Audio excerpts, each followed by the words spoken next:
अस्सलामुअलैकुम, मैं हूं तहमीना शेख। अब से कुछ घंटे पहले टीवी बट के बहनोई जावेद बट को गोलियां मारकर कत्ल कर दिया। कितने लोग कत्ल करने की गर्ज से आए थे, पॉइंट कौन सा था, गोलियां कहां पर लगी, कितनी लगी, गाड़ी में कौन कौन सवार था और पुलिस ने क्या स्टेटमेंट दी है, वो शूटर क्या ट्रेस हो चुके या नहीं, ये आज के वीलॉग में डिटेल के साथ मैं आपको बताने जा रही हूं। सुन लीजिए।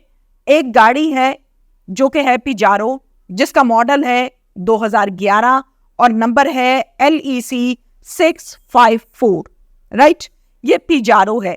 इसके अंदर सवार कौन कौन है, ध्यान के साथ जरा मेरी बात सुनिए। फ्रंट सीट पर एज ए ड्राइवर गाड़ी को ड्राइव कर रहे हैं जावेद बट साहब, जो कि तीफी बट के बहनोई है।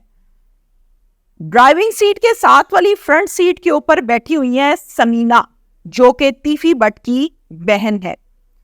गाड़ी की बैक सीट पर बैठी हुई है एक लड़की, जो कि इनकी बेटी है। ये फैमिली रिहायशी है इकबाल टाउन की।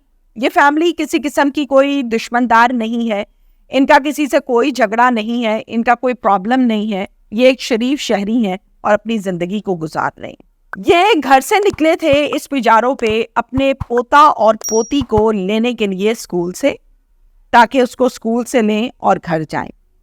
2011 मॉडल ये पिजारो है, जैसे कि मैं आपको ऑलरेडी बता चुकी हूं। और जो पॉइंट जहां पर ये वकुआ पेश आया वो लाहौर का बड़ी मेन शाहरा है, लाहौर का मेन रोड है, जिसे केनाल रोड भी कहा जाता है। FC अंडरपास के करीब ये वाकया पेश आया, जहां पर इस पिजारो में बैठे लोगों को निशाना बनाया गया। 2 बाइक्स आई।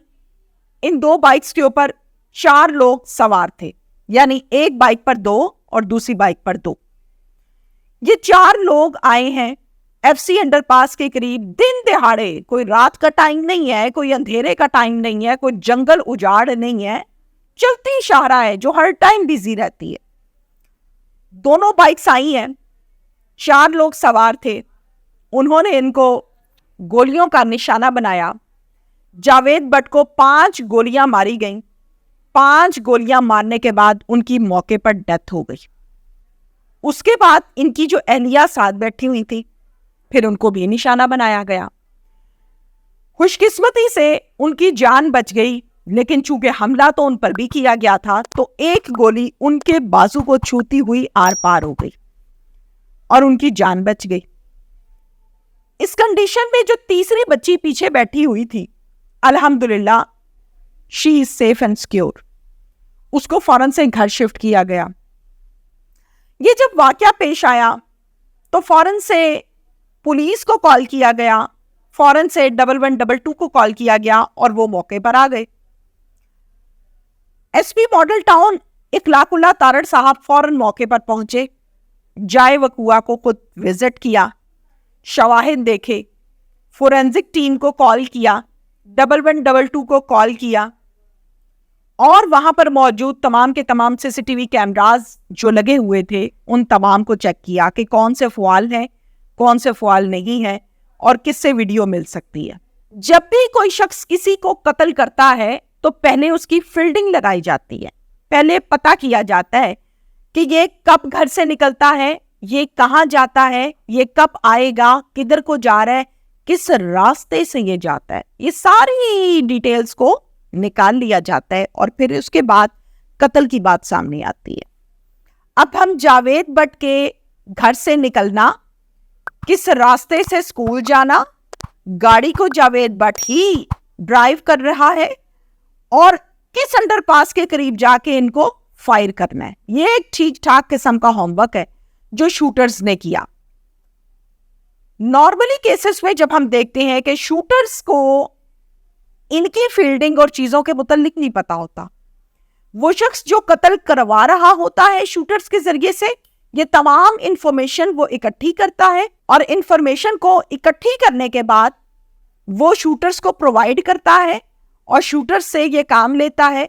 जितने रुपए में बात डन हुई होती है, जो हमने नॉर्मली प्रोग्राम्स में देखा बात की, जितने रुपए में ये डील होती है, कुछ उसका हिस्सा एडवांस में मिल जाता है और कुछ काम पूरा होने के बाद मिलता है। जाहिर है विद इन फ्यू मिनट्स या फ्यू सेकंड्स में तो जादू का चिराग ना पुलिस के पास है ना सीआईए के पास है।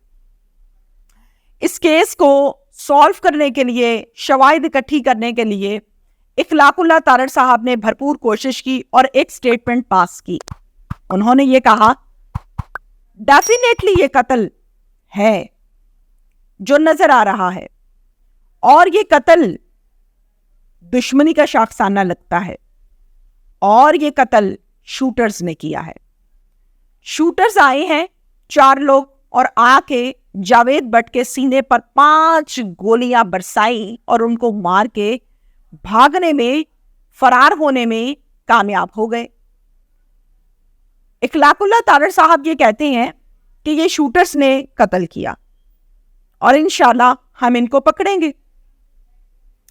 अब ये केस डेफिनेटली सीआईए के पास जाएगा। हमारे जितने भी हाई प्रोफाइल केसेस होते हैं वो सीआईए को भेज दिए जाते हैं ताकि वो इस पर मामलात को देखें और हैंडल करें और असल शवाहिद तक पहुंचें ताकि तमाम की तमाम सिचुएशन को कंट्रोल किया जा सके।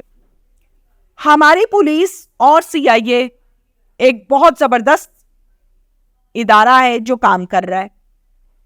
इनकी जानिब से एक स्टेटमेंट दी गई थी कि लाहौर से शूटर्स का काफी हद तक सफाया हो चुका है। अगर लाहौर से काफी हद तक शूटर्स का सफाया हो चुका तो फिर ये मामला कैसे पेश आ गया? क्वेश्चन है मेरा। अगर सफाया हो रहा है अभी, तब भी हम ये कहेंगे कि ये एक शहर है, कोई जंगल नहीं है। दिन दहाड़े शूटर्स आते हैं, कत्ल करते हैं, भाग जाते हैं, पुलिस पीछे पीछे भाग रही है, पुलिस पता कर रही है। हो क्या रहा है इस शहर में? एहसन शाह का मुबैना पुलिस मुकाबला, फिर एक ऑडियो लीक, अरीशा शाह का घर से भागना, और फिर जावेद भट्ट का कत्ल, जो कि एक शरीफ आदमी है जिसका किसी से कोई लेन देन नहीं, कोई ताल्लुक नहीं, कोई झगड़ा नहीं, कोई दुश्मनी नहीं है। उसको बेदर्दी से मार देना। अल्हम्दुलिल्लाह उनकी अहलिया बच गई। जावेद भट्ट की डेड बॉडी को जिना हॉस्पिटल शिफ्ट किया गया जहां उनका पोस्टमार्टम होगा और बाकी डॉक्यूमेंटेशन होगी, और फिर ये डेड बॉडी फैमिली को थमाई जाएगी। अहलिया की जो हालत है वो खतरे में है, ये डॉक्टर्स कहते हैं। अल्लाह ताला उनको सेहत और तंदुरुस्ती अता फरमाए। और उस बच्ची को जो पीछे बैठी थी उसको फौरन से घर शिफ्ट कर दिया गया है। अब देखते हैं कि ये मामला एक हाई प्रोफाइल और केस सीआईए के पास आ गया, जिसको सॉल्व करने में डेफिनेटली सीआईए को टाइम चाहिए, सोर्सेस चाहिए। अब देखते हैं कि ये मामला कब हल होता है, कैसे होता है और कितने दिन लगते हैं, ये शूटर्स कौन थे। डिटेल से बात करेंगे नेक्स्ट व्लॉग में। Thank you.